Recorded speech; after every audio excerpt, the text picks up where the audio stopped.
मेझोर झोडले जदौ सिमिङ पाओ मगर म्युजियम मगर सङ्ग्रहालय युट्युब च्यानलमा हार्दिक स्वागत छ।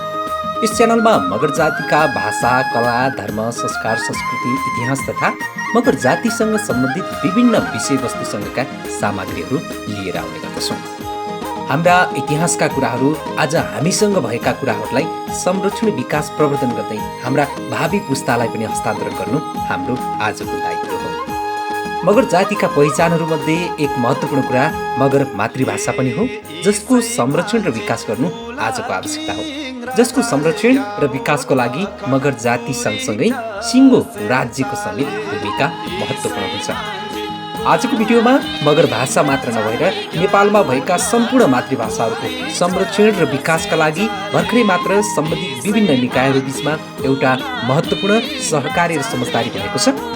सोही विषयमा आजको भिडियो रहेको छ, जसले मगर भाषा लगायत सम्पूर्ण नेपालमा रहेका मातृभाषामा शिक्षा र यसको संरक्षणमा महत्त्वपूर्ण भूमिका खेल्न सक्छ।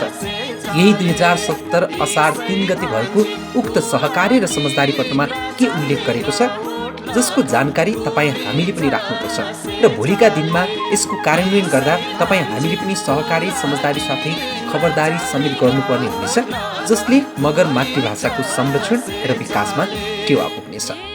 भिडियोलाई अन्तिमसम्म हेर्नुहुनेछ र अरूलाई पनि यो सेयर गर्नुहुनेछ भन्ने विश्वास लिएका छौँ। त्योभन्दा अगाडि नयाँ हुनुहुन्छ भने यस मगर म्युजियम च्यानललाई सब्सक्राइब गरिदिनुहोला, साथै सँगै रहेको बेल आइकनमा समेत अल गरिदिनुहोला।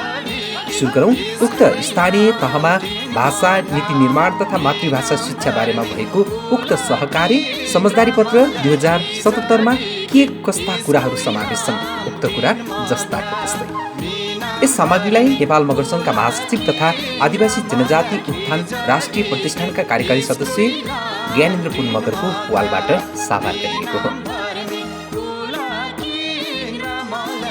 मातृभाषामा शिक्षा तथा भाषा संरक्षण सम्बन्धी स्थानीय सरकारसितको सहकारी र समझदारी पत्र 2077। नेपालको संविधानले प्रत्याभूत गरेको मातृभाषामा शिक्षा सम्बन्धी प्रावधानहरूको कार्यान्वयन र भाषाहरूको संरक्षण, सम्वर्धन र विकासका लागि स्थानीय सरकारको भूमिकालाई हृदयङ्गमन गरी मातृभाषामा शिक्षा एवं बहुभाषिकताका क्षेत्रसित आबद्ध भाषा आयोग, नेपाल प्रज्ञा प्रतिष्ठान, मातृभाषा विभाग, आदिवासी जनजाति उत्थान राष्ट्रिय प्रतिष्ठान, नगरपालिका सङ्घ नेपाल, गाउँपालिका राष्ट्रिय महासङ्घ नेपाल, नेपाल आदिवासी जनजाति महासङ्घ, नेपाल शिक्षक महासङ्घ लगायत विभिन्न सरोकारवाला सङ्घ संस्थाका पदाधिकारी एवं प्रबुद्ध व्यक्तिहरूको उपस्थितिमा मिति 2077 असार 3 गतेका दिन कोरोना महामारीबाट सिर्जना भएको प्रतिकूल परिस्थितिमा पनि ऐक्यबद्धता प्रकट गर्दै भाषा आयोगका अध्यक्ष डाक्टर लवदेव अवस्थीको अध्यक्षतामा सञ्चालन भएको दूरदृश्य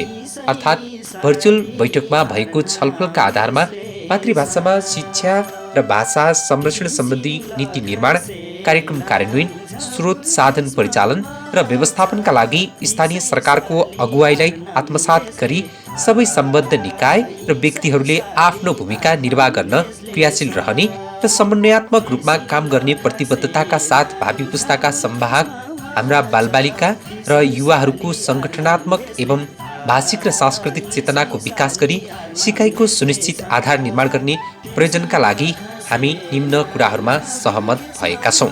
1. नेपालको संविधानको धारा 31 को उपधारा 4 ले ब्रेल लिपि र साङ्केतिक भाषाको माध्यमबाट शिक्षा पाउने हक स्थापित गर्नुका साथै सोही धाराको उपधारा 5 ले आफ्नो मातृभाषामा शिक्षा पाउने हकको प्रत्याभूति गरेको र धारा 32 को उपधारा 1 ले प्रत्येक व्यक्ति र समुदायलाई आफ्नो भाषा प्रयोग गर्ने हक प्रदान गर्नुका साथै सोही धाराको उपधारा 3 ले नेपालमा बसोबास गर्ने प्रत्येक नेपाली समुदायलाई आफ्नो भाषा, लिपि, संस्कृतिको सम्वर्धन र संरक्षण गर्ने हकको प्रत्याभूति गरेको कुरालाई आत्मसात गरी उल्लेखित प्रावधानहरूको कार्यान्वयनका लागि कानुनमा भएको व्यवस्था बमोजिम आफ्नो क्षेत्रबाट समन्वयात्मक रूपमा काम गर्ने प्रतिबद्धता व्यक्त गर्दछौँ। 2. नेपालको संविधानको अनुसूची 8 मा रहेको स्थानीय तहको अधिकारको सूची अन्तर्गत क्रम सङ्ख्या 8 मा उल्लेख भएको आधारभूत र माध्यमिक शिक्षा तथा सोही अनुसूचीको 22 मा व्यवस्था भएको भाषा संस्कृति सम्बन्धी अधिकारको सूचीको कार्यान्वयनका लागि स्थानीय सरकारको अगुवाईलाई आत्मसात गरी नीति निर्माण, कार्यक्रम कार्यान्वयन, स्रोत साधनको समुचित विनियोजन र व्यवस्थापनका साथै सबै सम्बद्ध निकाय र व्यक्तिहरूले आफ्नो भूमिका निर्वाह गर्ने र आवश्यकता अनुसारको वैशिष्ट्य सेवा प्रदान गर्न क्रियाशील भई काम गर्ने अठोट गर्दछौँ। 3. मातृभाषामा शिक्षा र भाषा संरक्षण सम्बन्धी स्थानीय सरकारसितको यस सहकारी र साझेदारीमा आबद्ध निकायहरूले सङ्घ, प्रदेश र स्थानीय तहमा कायम रहेका आफ्ना संरचनागत अवयवहरूलाई क्रियाशील गराई सचेतना अभिवृद्धि गर्ने, कार्यक्रम कार्यान्वयनमा समन्वय र सहजीकरण गर्ने, स्रोत साधन विनियोजन र परिचालनमा सहयोग गर्ने, प्रविधिको विकास र विस्तारमा टेवा पुर्याउने कार्यका लागि प्राज्ञिक एवं प्राविधिक पृष्ठपोषण गर्ने प्रतिबद्धता व्यक्त गर्दछौँ। 4. मातृभाषामा शिक्षा र भाषा संरक्षण सम्बन्धी स्थानीय सरकारसितको सहकारी र साझेदारीका लागि संस्थागत रूपमा निम्नानुसारको विशिष्टीकृत भूमिका निर्वाह गर्न हामी सहमत भएका छौँ। क. भाषा आयोग। नेपालको संविधानको धारा 287 को उपधारा 6 तथा भाषा आयोग ऐन 2074 को दफा 21 र दफा 4 स्थित सम्बन्धित कार्यका साथै सोही ऐनको दफा 3 को उपदफा ख सित सम्बन्धित सिफारिस सुझाव तयार गर्ने प्रयोजनका लागि नगरपालिका, सङ्घ, गाउँपालिका, राष्ट्रिय महासङ्घ एवं सहकार्य गर्ने निकायहरूबाट पृष्ठपोषण प्राप्त गर्न र नेपालको संविधानले प्रत्याभूत गरेका प्रावधानहरूका साथै भाषा आयोगले पेश गरेका सिफारिस र सुझावहरूको कार्यान्वयनका लागि अनुसन्धानात्मक एवं खोजमूलक जानकारी सम्प्रेषण गर्नुका साथै सम्बद्ध निकायहरूसित निकट सम्पर्कमा रही सहकारी एवं समझदारीको क्षेत्र विस्तार गर्न समन्वयकारी भूमिका निर्वाह गर्ने। ख. नेपाल प्रज्ञा प्रतिष्ठान। प्रतिष्ठानको ऐन 2074 को दफा 5 को काम, कर्तव्य र अधिकारका साथै प्रतिष्ठानको मातृभाषा विभागले नगरपालिका सङ्घ, गाउँपालिका, राष्ट्रिय महासङ्घ तथा सहकारी र समझदारीमा आबद्ध अन्य निकायहरूलाई मातृभाषामा शिक्षा सम्बन्धी प्राज्ञिक एवं प्राविधिक पृष्ठपोषण प्रदान गर्ने र अनुसन्धानका आधारमा प्राप्त जानकारी समेत सम्प्रेषण गर्ने। ग. नगरपालिका सङ्घ नेपाल। नगरपालिकाहरूलाई मातृभाषाको माध्यमबाट शिक्षा उपलब्ध गराउने गरी बहुभाषिक शिक्षा नीति तर्जुमा गर्न अभिप्रेरित गर्ने र भाषाहरूको संरक्षण, सम्वर्धन र विकासका लागि सचेतना अभिवृद्धि गर्ने, भाषिक तथ्याङ्क सङ्कलन गरी सत्यापन र सम्प्रेषण गर्ने, विद्यालय एवं शिक्षण संस्थाहरूको संसाधन र क्षमता अभिवृद्धि गर्न प्रोत्साहनमुखी कार्यनीति अवलम्बन गर्ने, कार्यक्रम कार्यान्वयनमा समन्वय र सहजीकरण गर्ने, स्रोत साधन विनियोजन र परिचालनमा सहयोग गर्ने, प्रविधिको विकास र विस्तारका लागि प्राविधिक सहयोग प्रदान गर्ने र मातृभाषाको माध्यमबाट शिक्षा विस्तार गर्ने कार्यमा सहजीकरण गर्ने, बालबालिकाहरूको संज्ञानात्मक एवं भाषिक सांस्कृतिक चेतनाको अभिवृद्धि गरी सिकाइ सुधारको आधार निर्माण गर्न पहल गर्ने तथा भाषाहरूको संरक्षण, सम्वर्धन र विकासका लागि भाषा सङ्ग्रहालय स्थापना गर्ने कार्यमा समेत उत्प्रेरकको भूमिका निर्वाह गर्ने। घ. गाउँपालिका, राष्ट्रिय महासङ्घ। मातृभाषाको माध्यमबाट शिक्षा उपलब्ध गराउने गरी गाउँपालिकाहरूलाई बहुभाषिक शिक्षा नीति तर्जुमा गर्न अभिप्रेरित गर्ने र भाषाहरूको संरक्षण, सम्वर्धन र विकासका लागि सचेतना अभिवृद्धि गर्ने, भाषिक तथ्याङ्क सङ्कलन गरी सत्यापन र सम्प्रेषण गर्ने, विद्यालय एवं शिक्षण संस्थाहरूको संसाधन र क्षमता अभिवृद्धि गर्न प्रोत्साहितमुखी कार्यनीति अवलम्बन गर्ने, कार्यक्रम कार्यान्वयनमा समन्वय र सहजीकरण गर्ने, स्रोत साधन विनियोजन र परिचालनमा सहयोग गर्ने, प्रविधिको विकास र विस्तारका लागि प्राविधिक सहयोग प्रदान गर्ने, मातृभाषाको माध्यमबाट शिक्षा विस्तार गर्ने कार्यमा सहजीकरण गरी बालबालिकाहरूको संज्ञानात्मक एवं भाषिक र सांस्कृतिक चेतनाको अभिवृद्धि गरी सिकाइ सुधारको आधार निर्माण गर्न पहल गर्ने तथा भाषाहरूको संरक्षण, सम्वर्धन र विकासका लागि भाषा सङ्ग्रहालय स्थापना गर्ने कार्यमा समेत उत्प्रेरकको भूमिका निर्वाह गर्ने। ङ. आदिवासी जनजाति उत्थान राष्ट्रिय प्रतिष्ठान। प्रतिष्ठान ऐन 2058 को परिच्छेद 2 को दफा 6 मा व्यवस्था गरिएको काम, कर्तव्य र अधिकार अनुसार आदिवासी जनजातिहरूको भाषा प्रवर्धन एवं संरक्षणका लागि आवश्यक कार्यक्रम तर्जुमा गर्ने र सोको कार्यान्वयन गर्ने गराउने, साथै मातृभाषाको अध्ययन अनुसन्धान गर्ने, स्थानीय सरकारको भाषा नीति निर्माण र मातृभाषामा शिक्षा कार्यक्रम सञ्चालनका लागि पृष्ठपोषण प्रदान गर्ने र प्रविधिमा स्थानीय भाषाहरू प्रयोग विस्तार गर्न उत्प्रेरकको भूमिका निर्वाह गर्नुका साथै मातृभाषामा शिक्षा र भाषा संरक्षण सम्बन्धी अनुसन्धानात्मक एवं अभिलेखीकरण कार्यमा सहजीकरण गर्ने। च. नेपाल आदिवासी जनजाति महासङ्घ। नेपाल आदिवासी जनजाति महासङ्घमा आबद्ध सङ्घ संस्थाहरूलाई अभिप्रेरित गरी समुदायमा भाषिक चेतना निर्माण गर्न पहल गर्नुका साथै स्थानीय सरकारको भाषा नीति निर्माण एवं मातृभाषामा शिक्षा कार्यक्रम सञ्चालनका लागि सहजीकरण गर्ने र सङ्घ संस्थाको भाषिक अभिलेख तयार गर्न सहयोग गर्ने। 6.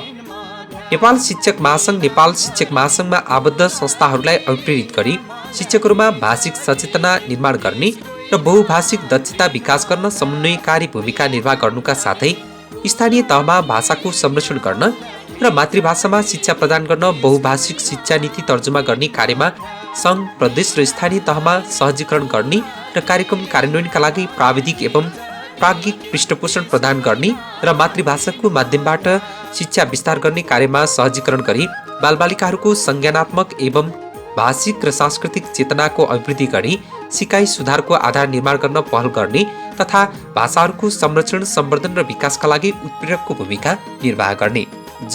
तराई मधेस राष्ट्रिय प्रतिष्ठान, मैथिली साहित्यकार सभा, भोजपुरी प्रज्ञा प्रतिष्ठान, अवधि सांस्कृतिक विकास परिषद, मगही अन्तर्राष्ट्रिय परिषद भाषिक समुदायको निकट सम्पर्कमा रही भाषिक सांस्कृतिक सचेतना अभिवृद्धि गर्न उत्प्रेरकको भूमिका निर्वाह गर्ने, स्थानीय सरकारको भाषा नीति निर्माण गर्न र मातृभाषामा शिक्षा कार्यक्रम सञ्चालनका लागि पृष्ठपोषण प्रदान गर्ने, प्रविधिलाई अनुकूलन गरी स्थानीय भाषाहरूको प्रयोग विस्तारमा सहजीकरण गर्ने र मातृभाषामा शिक्षा तथा भाषा संरक्षण सम्बन्धी अनुसन्धानात्मक एवं अभिलेखीकरण सम्बन्धी कार्यमा समन्वय गर्ने।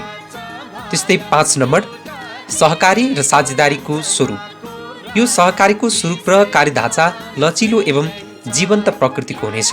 यसमा संस्था एवं व्यक्तिको आबद्धता खुला रहनेछ। सामान्यतया प्रत्येक 4 महिनामा यसको कार्य समीक्षा हुनेछ। यसको बैठक दूरदृष्टि भर्चुअलका माध्यमबाट पनि सञ्चालन हुनेछ। यो संयन्त्रको समन्वय र सञ्चालन भाषा आयोगबाट हुनेछ। सहकारी तथा समझदारीमा आबद्ध संस्थाहरू र संयन्त्र। प्राध्यापक डाक्टर योगेन्द्र प्रसाद यादव, प्रमुख मातृभाषा विभाग, नेपाल प्रज्ञा प्रतिष्ठान। श्री अशोक कुमार बान्जु श्रेष्ठ, अध्यक्ष नगरपालिका सङ्घ नेपाल। श्री होमनारायण श्रेष्ठ, अध्यक्ष गाउँपालिका राष्ट्रिय महासङ्घ नेपाल। श्री जगत बहादुर बराम, अध्यक्ष नेपाल आदिवासी जनजाति महासङ्घ। श्री ज्ञानेन्द्र पुन मगर, कार्यकारी सदस्य आदिवासी जनजाति उत्थान राष्ट्रिय प्रतिष्ठान। श्री बाबुराम थापा, अध्यक्ष नेपाल शिक्षक महासङ्घ। श्री आनन्द गुप्ता, अध्यक्ष तराई मधेस राष्ट्रिय प्रतिष्ठान र भोजपुरी प्रज्ञा प्रतिष्ठान। श्री जनार्दनलाल दास, अध्यक्ष मैथिली साहित्यकार सभा। श्री विक्रममणि त्रिपाठी, सचिव अवधि सांस्कृतिक विकास परिषद। श्री वीरबहादुर महतो, अध्यक्ष मगही अन्तर्राष्ट्रिय परिषद र डाक्टर लोकबहादुर लोकचन्द तामाङ, सहजीकरण र समन्वय प्रमुख, मातृभाषा शिक्षा शाखा, भाषा आयोग। मिति 2077 असार 3 गते।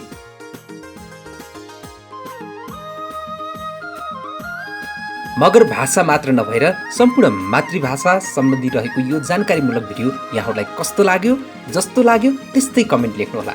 साथै मातृभाषाको संरक्षण र विकासका लागि यस कुरा बारेमा सबै जानकार हुनुपर्छ र यसको कार्यान्वयन भए नभएको खबरदारी निरन्तर गरिराख्नुपर्छ।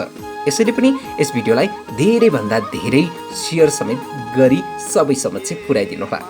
साथै यस च्यानललाई सब्स्क्राइब गरी बेल आइकनमा अल समेत गरिदिनुहोला, जसबाट यस च्यानलमा अपलोड भएका मगर जातिका बारेमा जान्न उपयोगी विभिन्न महत्त्वपूर्ण भिडियोहरू हेर्न छुट्नुहुने छैन। लहोढुर रोज रिभर्स नुनसेट छापकनाङ 2003 लहु चिन्ड्याकनाङ जिबाकिङ जिलौ।